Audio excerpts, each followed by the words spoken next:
E tendering और right to recall के खिलाफ पंचकुला में सरपंचों का धरना तीसरे दिन भी जारी है। सरपंचों पर बरसी लाठियों की गूंज अभी थमी भी नहीं थी कि इसी बीच भिवानी पहुंचे हरियाणा के कृषि मंत्री जेपी दलाल ने लाठीचार्ज को लेकर ऐसा बयान दे दिया है जिससे लगता है कि सरकार अपने ही फैसले को लेकर दो फाड़ हो गई है। दरअसल दलाल ने लाठीचार्ज को गलत करार देते हुए कहा कि बल प्रयोग अंतिम विकल्प होना चाहिए। नहीं, ये नहीं होना चाहिए। ये जहाँ तक भी है दोनों पक्षों को संयम बरतना चाहिए और अगर कोई ऐसा कोई गलत काम किया होगा तो वो सब कैमरे में आ जाएगा, उसके खिलाफ एक्शन हो सकता है। लेकिन मेरी प्रार्थना है कि शांतिपूर्वक प्रदर्शन होना चाहिए, मांग शांतिपूर्वक ढंग से करनी चाहिए, बल प्रयोग को आखिरी तरीका होना चाहिए। जो सुरक्षा बल हैं उनको भी बल प्रयोग में संयम बरतना चाहिए। बातचीत के लिए नहीं बुलाया जाना, इसके पीछे नहीं, बातचीत के लिए बातचीत के लिए उनको बुलाया गया है, 9 तारीख को बुला रखा है। और दुर्भाग्य ये है कि हमारे यहाँ विपक्षी पार्टियाँ जो हारे हुए लोग हैं हर चीज़ में एक अवसर ढूंढते हैं। वो गांव में जा कर के लोगों की सेवा नहीं करते। वो कहीं से भी कोई वर्ग अपनी समस्या रखता है तो वो उसको वोट समझ के अवसर ढूंढते हैं, जबकि उनको परिणाम नहीं मिलते।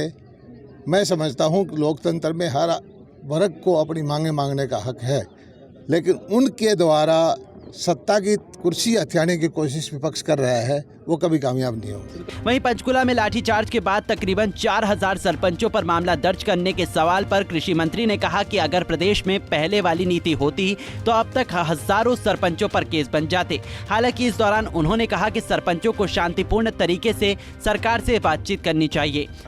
देखिए, सभी चाहे सरपंच हो, सरकार के नुमाइंदे हो, मंत्री हो, MLA हो, सबका ध्येय एक है कि जनता की सेवा करना।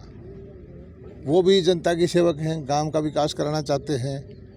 MLA MP पूरे प्रदेश का विकास या अपने क्षेत्र का विकास करना चाहते हैं। मिलजुल करके जो कुछ उनकी समस्याएं हैं उनका समाधान करेंगे।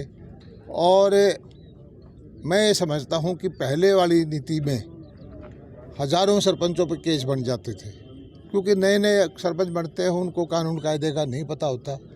अब जो हमने यही कहा है कि सारी ताकत तो सरपंच के पास रहेगी, जिम्मेदारी जो है अधिकारियों की होगी। तो इस चीज को हम समझाएंगे, मिल बैठ करके फैसला करेंगे। बता दें कि ई टेंडरिंग और राइट टू रिकॉल के खिलाफ पिछले काफी समय से प्रदर्शनरत सरपंच बुधवार को पंचकुला में विरोध दर्ज करने के लिए इकट्ठा हुए थे।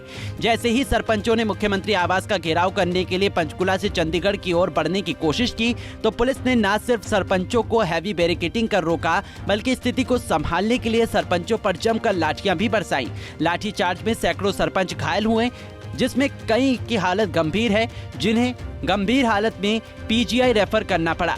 गांव के चुने हुए प्रतिनिधियों के ऊपर लाठीचार्ज की कार्रवाई को लेकर सत्ताधारी सरकार लगातार विपक्ष के निशाने पर है। वहीं अब सरकार के मंत्री भी लाठीचार्ज करने को गलत बताने लगे हैं। अब देखना होगा कि कृषि मंत्री के इस बयान के बाद विपक्ष की क्या प्रतिक्रिया आती है। भिवानी से अशोक भारद्वाज, पंजाब केसरी टीवी।